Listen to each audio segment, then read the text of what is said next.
Hello and welcome to your region this week. I'm Anandi Carol Woolery. It's been a busy week, so let's get started.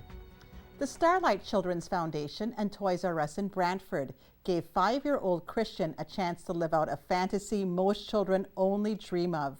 Christian and his family got to have an exclusive 3-minute dash shopping spree just before the store opened its doors. Christian had full reign of the Toys R Us store to fill up as many shopping carts with as many free toys as possible within the 3-minute time frame.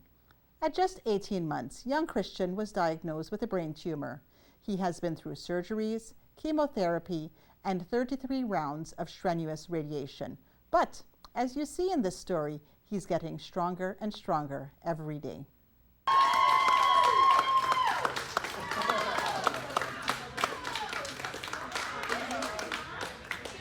I'm Melanie Teed-Murch, president of Toys R Us Canada, and we're thrilled to be here in Brantford, Ontario with our partners at Starlight. Christian, a young child, is going to be running for 3 minutes through our store with no customers, all to himself, to fill as many carts as possible. 3, 2, 1!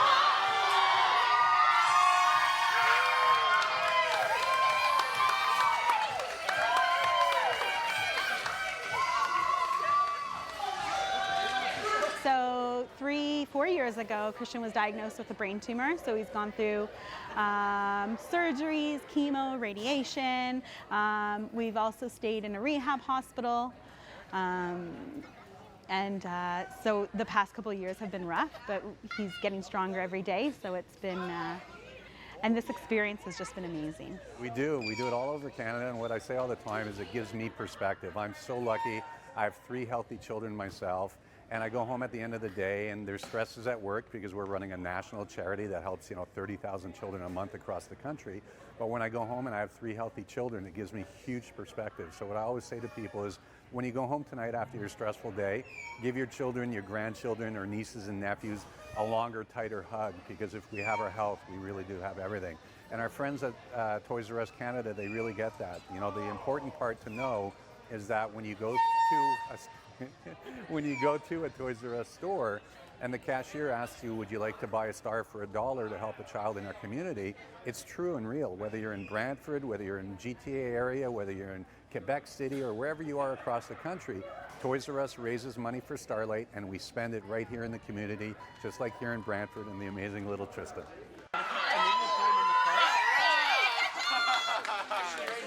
Good job! It was the best day of my life. It was the best day of my life. We've been with Starlight right from the beginning, ever since Christian was diagnosed.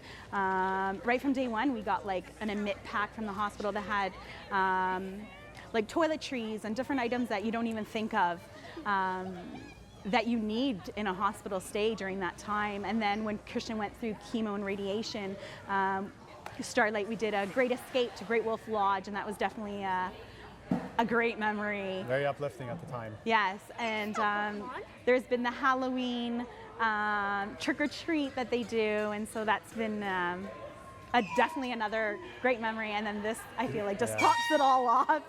This is something that they'll never forget. No, absolutely not. Thank you, Toys R Us, and thank you, Starlight. Thank you, Starlight. Thank you, Toys R Us. And thank you for being the most amazing kids, guys. High five, give me some knuckles. Boom! Stratford is a city of vibrant theatre and culture, and many make the local Fabricland their supply store. Unfortunately, the company has announced the closure of the location.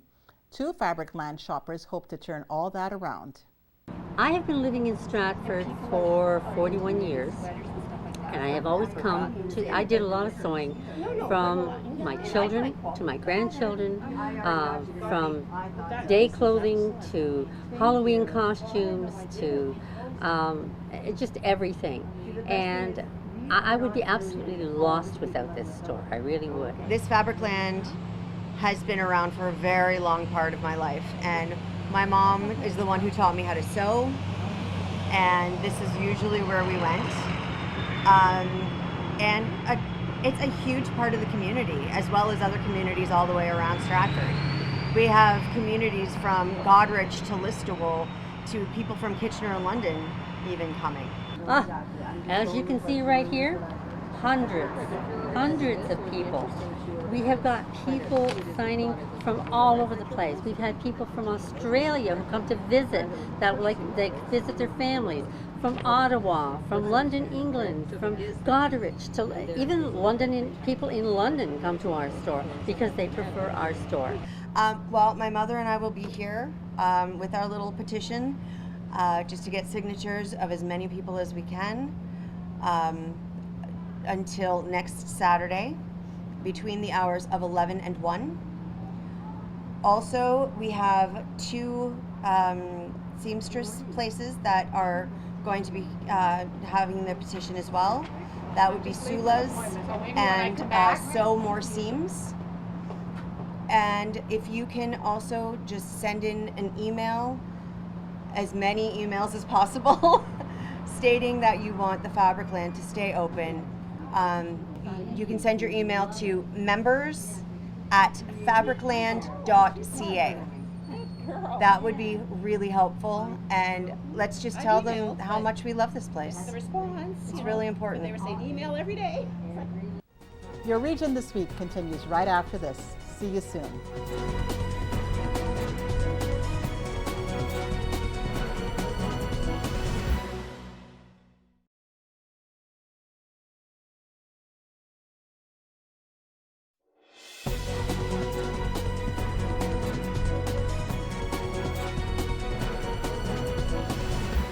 Welcome back. Last Monday, there were another 2 incidents involving vehicles colliding with the Ion. 570 News' Mike Farwell speaks with Faith Morphy from Young Drivers of Canada to see how this can be prevented. 2 more, yes, 2 more just yesterday. Again, totaling 8 collisions between automobiles and light rail trains. Faith Morphy is the Centre Director with Young Drivers of Canada for the KW area, and she joins us to talk about it. Faith, it's been far too long. How are you? I'm great. How are you? I'm good, thank you, and thank you so much for making time for us this morning. No problem. When it comes to incorporating vehicle traffic with train traffic, we know this is possible. It's happened elsewhere, but we do have at-grade train transit now in our region. What would your advice be to drivers? Well, I think the trains haven't really changed what we need to be doing as a driver. And that is, we need to be aware of what is happening 360 degrees around our car at all times. And unfortunately, we don't always do that, and we miss seeing something that literally is bigger than a moose. So is this an example, Faith, of how much perhaps our driving skills have deteriorated over the years? Well, I think, we get into a habit of thinking we see certain things and driving in a pattern. And, many times we drive without really paying attention. So I think, I hate to even admit it, but probably all of us at some point in time have pulled into our driveway and gone, oh, was I really even aware of the last 5 kilometers, or the last 5 blocks from home? And then something new comes along and we just don't see the signs, or we're not paying attention. So is it incumbent upon us as drivers in this community now to be paying ever more attention, certainly while we get used to sharing these roads with trains? Absolutely. We know when we're driving on a road where there's an Ion. I mean, they're not on every road in the city. They are only on certain routes. And so we need to be paying extra attention to the signs. The other thing I've noted is there are a lot more signs around the intersections where the Ion is traveling. I know last week I was down King Street, sort of going from KCI down past the Grand River Hospital, and my goodness, there are so many signs. And so I think it's really important that we take the time to read the road signs. I mean, they clearly tell us what we need to do. And most of those signs are not actually new. They're just signs that we see rarely, the no right on a red or some of those. Yeah, they've been around for a while, but, we don't see them very often. And I think they're just more plentiful now, and they require our attention. Are we just in seeing this number of collisions because we're in the early stages and, as I said, the learning curve appears steep? Are you confident that we can get there? I think we can. I think, in Kitchener, especially Kitchener-Waterloo, or maybe the whole region, we have for a long time not had very many active train tracks. I'm in Guelph a couple days a week as well, and down there are active train tracks throughout the city. And so, people are more used to having to watch for trains, where I think in KW, really, other than our main track that's gone across at, King and Victoria there, we have not had tracks all over our city. So I think it's going to take people a while. It's kind of like roundabouts. We're still talking about them 17 years later. So unfortunately, the learning curve for drivers can be long and slow unless each driver takes on the responsibility of making sure when we're near the eye on tracks, we're watching for the road signs, we're watching for the trains, and all the other things that go along with the ION. Yeah, you and I are of like mind on this, Faith. I can't help but think about roundabouts as well, and we still struggle. I mean, just the other week, I saw somebody come to a full stop inside the roundabout, as if to say to the driver that was waiting at the yield sign, you go first, and then I'll continue through. And 17 years later, if we're still doing that, it does concern me a little bit. Now that light rail is here and we're navigating the streets, are you surprised at the number of collisions we've seen in the early going? I would like to say that I'm surprised, but somehow I'm not. I mean, I'm on the road, many, many hours every day. And unfortunately, that whole piece of just not paying attention and being distracted, is just huge for our society. There are still reports of pet owners leaving their furry companions in the car while they shop. This can be extremely dangerous. We speak with Vivian Laflamme about the dangers of leaving them in the car and the consequences. Dangers of dogs being left in cars: they can have heat stroke, collapse, seizures, drooling, heat exhaustion. It's pretty scary. They can heat up in a matter of minutes. It only takes a few minutes if the car is in direct sunlight. A vehicle is like a tin can. It takes no time to heat up. So I'm just going to take the temperature of your vehicle on the inside. Sure. So it's 32 Farwell. 69 in your between 69 and 70 up by your window.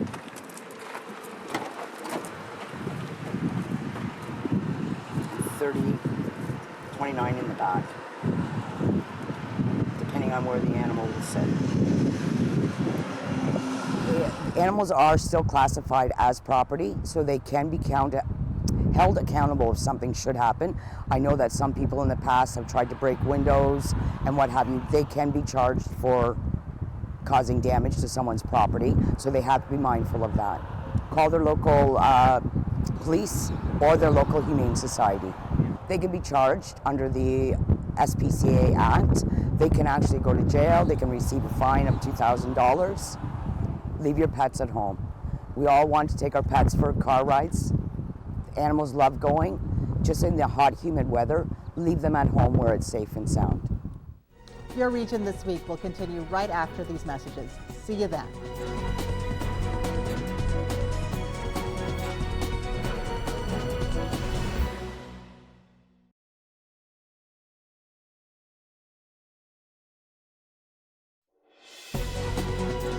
Welcome back. 519 Sports Online was there capturing all the action between the Elora Mohawks and the Hamilton Bengals. Let's see how the game played out.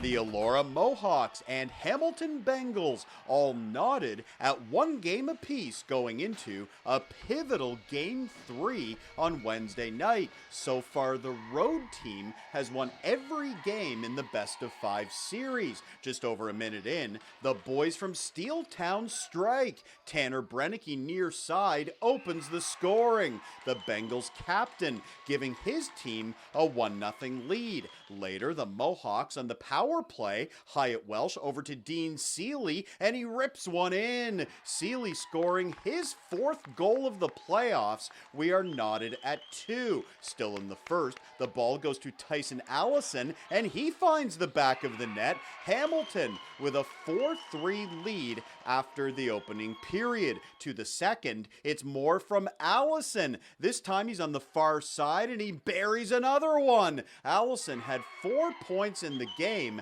and it's 6-4 Bengals. But the Hawks answer 16 seconds later. Trent Spear winds up and wires it in. That's a rocket from Spear, and we've got a 1-goal game. From there, the Mohawks would tie it up. Then Logan Cameron gives Elora the lead. Cameron scoring his second marker of the night. He makes it 7-6 Hawks, and they keep coming. Ryan Mueller goes to the net, gets the rebound, and scores. Great effort from Mueller, and the Mohawks take a 2-goal lead. Back come the Bengals. It's Ty Argent finishing off a nice passing play. He buries it in front. Argent brings the Bengals back within a goal. Dying seconds of the period now. Hyatt Welsh with the ball. He drives to the net and scores with 2 seconds left in the period. Elora with a 9-7 advantage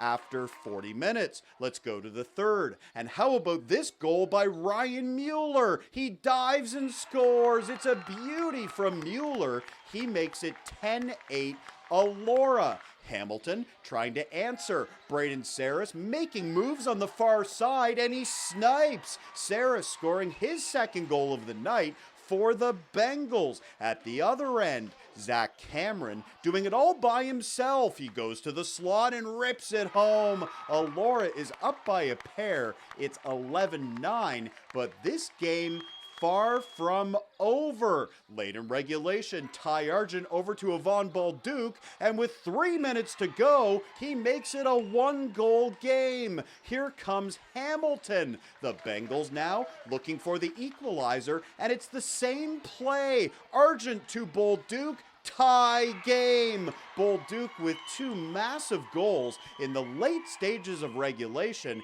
It's 11-all, and eventually we need double overtime to decide a winner in Game 3. Lucas Nagy with a save for the Bengals. The rebound bounces to Jacob Parkinson, and he is leading a 2-on-1. Parkinson keeps and he scores. 2:58 into double OT. Jacob Parkinson, game winner. The Bengals celebrate. They are now 1 win away from the Western Conference Final after a dramatic 12-11 victory over the Mohawks. Game 4 goes on Saturday night back in Hamilton.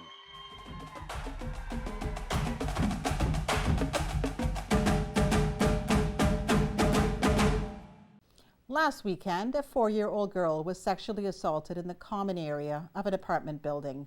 We spoke with regional police on the details of the incident. We are continuing to investigate a sexual assault that occurred on Saturday, July 6, 2019 in Kitchener.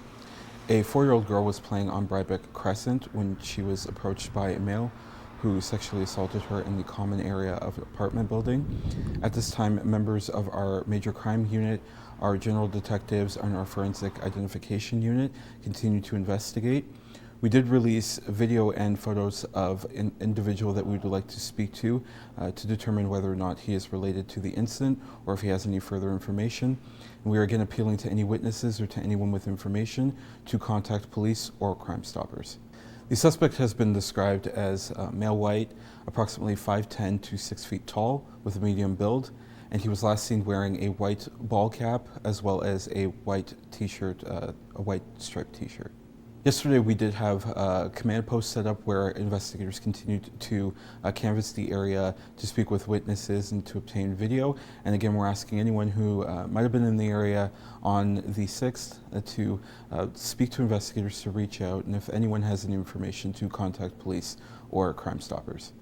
So to contact us, please feel free to call 519-570-9777 at extension 8666.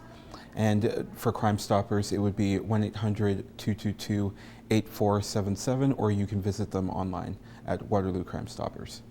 Your Region This Week will be right back after the break.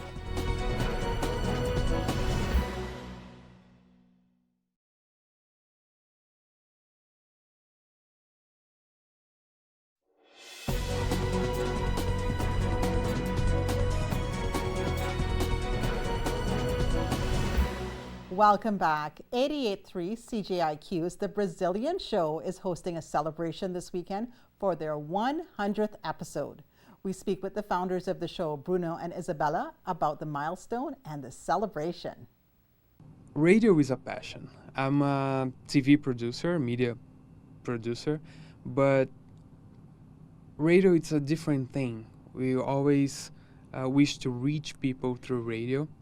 And starting was hard because we didn't have the background, right? Yeah, in Brazil we used to appear on cameras, and I'm a photographer, so it's easy when you have the camera, but it's a little bit different on the radio. Nobody can see you, but we make something happen. We make the Facebook Live, and then we can choose with the radio and Facebook, camera and radio. It's fun.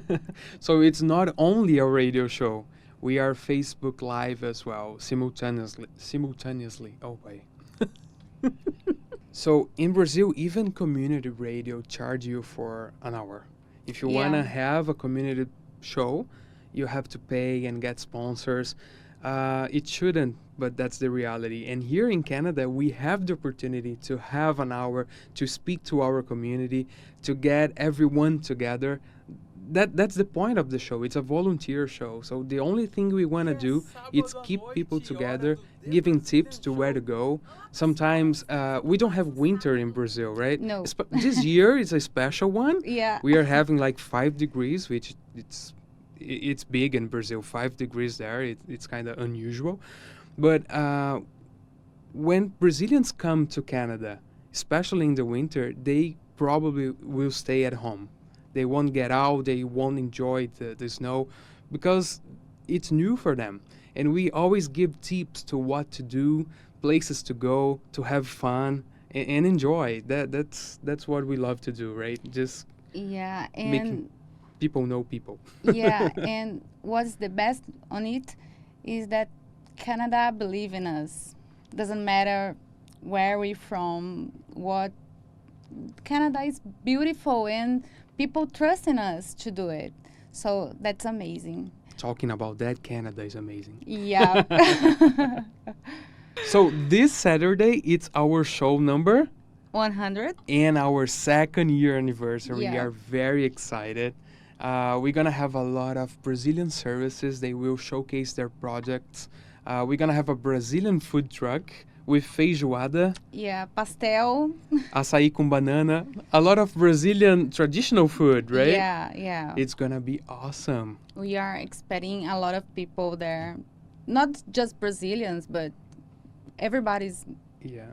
Brazilians can remember and enjoy the Brazilian food, and Canadians could try for the first time, maybe, right? Yeah. I think they will love it. All of them is all invited. That's all for another episode of Your Region This Week. For more information on the show, or if you have a story you would like to share, visit our website, rogerstv.com, and fill out the proposal form at the bottom. Thanks for watching, and we'll see you next week.